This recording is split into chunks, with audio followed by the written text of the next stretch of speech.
some of my favorite things.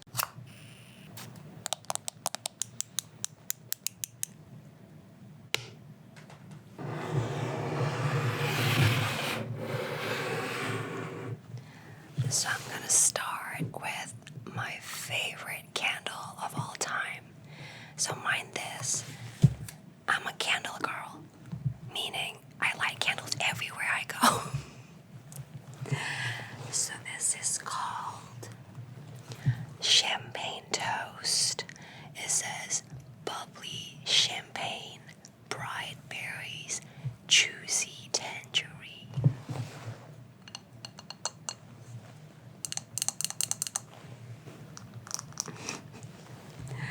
Okay, I'm gonna light it up.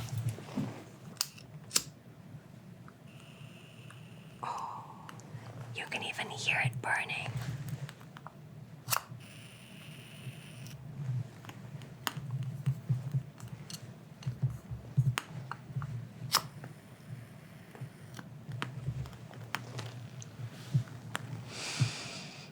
Yeah, I always light it up in my room.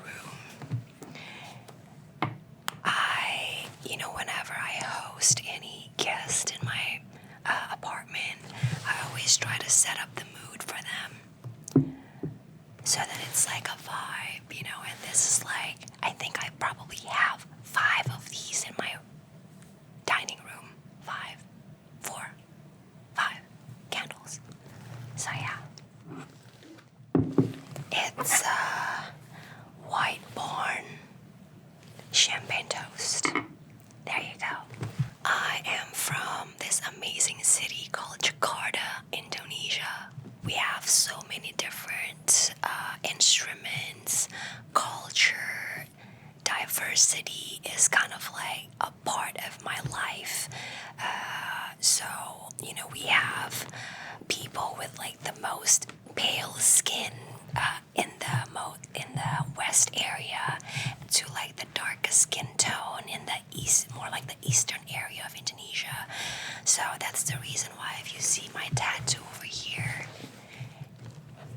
it's actually the Sanskrit for Bhinneka Tunggal Ika. So Bhinneka Tunggal Ika is like the country's motto, and it actually means unity in diversity. So that's what's cool about my country. Wow. I started singing at church when I was 3 years old. And I released my first album when I was 6 years old. Of course, I have to release my album when I was 6 years old. And then after that, I started acting when I was probably 9 or 10 years old. I won my first professional, actress award or acting award when I was, I believe, 13 years old as the best actress. But honestly speaking, music is like my shit. Music is like my passion. So after a while, I think when I was probably 22 or 23, I stopped acting and I just focused on my music. I still infuse a lot of my acting skills in my music videos and how I, produce my vocals in my songs. But yeah, I started really young. Should I blow this?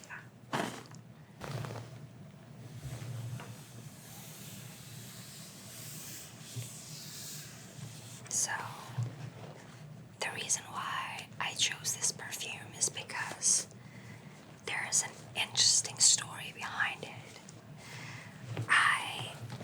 Long story short, I missed my connecting flight in Narita Airport, and so that's in Japan.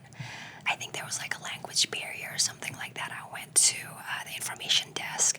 I asked one of the ladies, "Hey, where's the gate for, this flight? What time is boarding time?" And she said 5 p.m.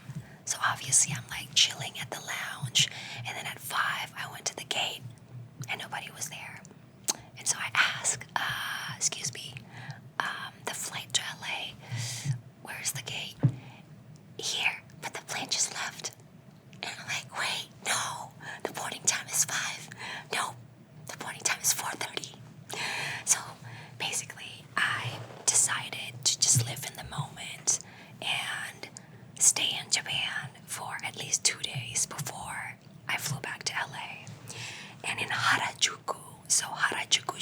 Shinjuku are like the most famous streets in Japan, right? And in Harajuku, there's this store. It's a perfume store, Maison Margiela, and you can custom stuff there. And here, you could see it. It says Agnez Mo, Tokyo 2023. So, yeah, we can only get this in Japan. I'm gonna spray this. Hopefully not to the microphone. It says the fragrance description, grapes and roses. One of my most favorite perfume.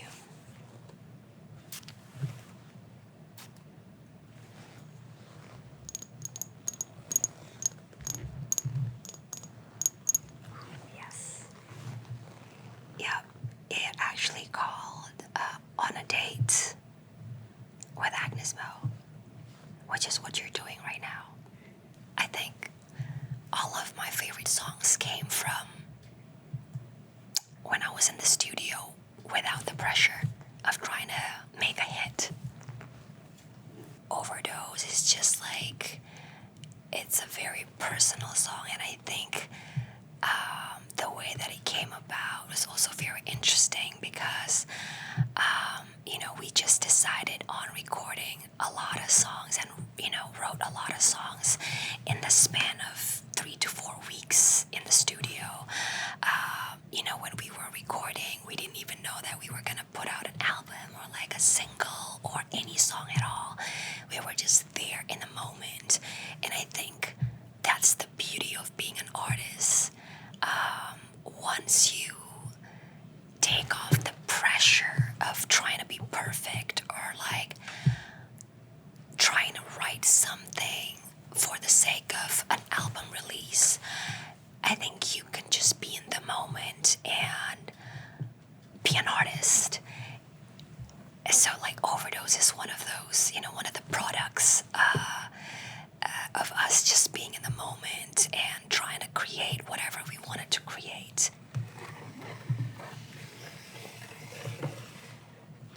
So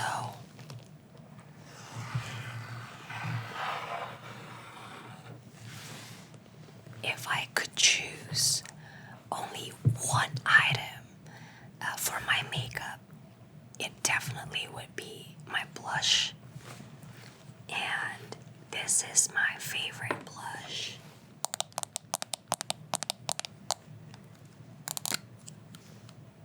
Look at that. It's like kind of peachy. It has that like shimmery, which is what I'm actually wearing right now. And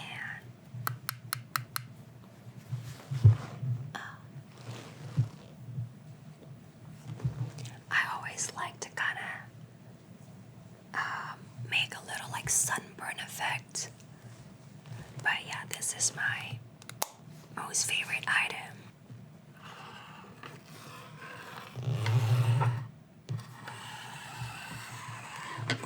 Okay, so this is the lip liner. And by the way, do you know that the trend of the lip flip, that sometimes people use Botox to do lip flip?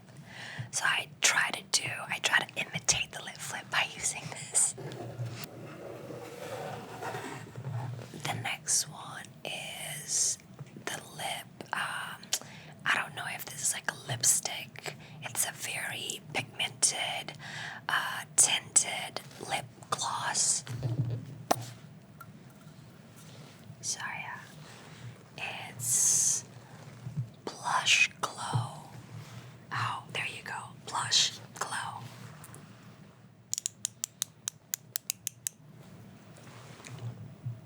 And I always try to just tap it so that it could just give me that natural look.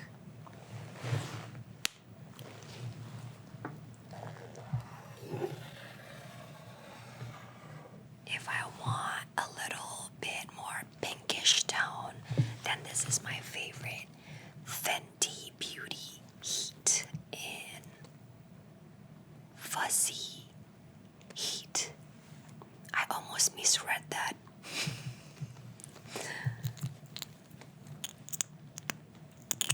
Yeah, so this is more like liquid based. Again, I always try not to like put too much. And just like the center of my lips. There you go.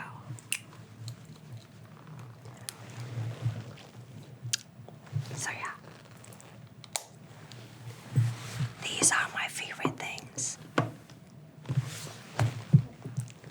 What my fans can expect from me, always the real me. And I know that it sounds cliche, but especially my closest friends, they know my journey to me finding my own voice, if that makes sense. Being like an immigrant, like moving from thousands of miles away 10 years ago to the United States. I mean, there was still, it's different, like people back then didn't accept varieties and diversity like it is today. And I still remember all the conversations that I had with the executives of labels or even producers that I worked with. I could still remember that feeling of, do I belong here or not? Because people would look at you, like this petite little Asian girl, like, what does she have to offer? And mind this, I was already super big in Asia. But it was like a different time. 10, 12 years ago is so different, especially with the genre of music that I'm doing, right? Thank God now, people are championing, us being ourselves, diversities. I remember I had to convince myself that the key to success is not what you say yes to, but it's what you say no to.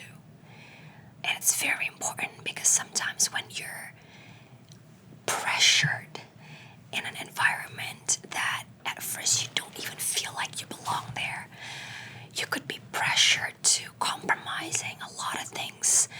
And then at the end, you're going to lose yourself. And I remember I had to say no to probably some things that look like amazing offers, but I had to sacrifice myself. I had to compromise losing myself, and I had to say no to like millions of dollars or being signed to like certain labels. But I'm so happy that I did that. I don't have any regret whatsoever. I am me. I will always be me, and I will always try to show my fans my version of me instead of other people's version of me. I'm Agnez Mo. Thank you so much for coming to my mind massage. Perfect. That is a cut. Yay!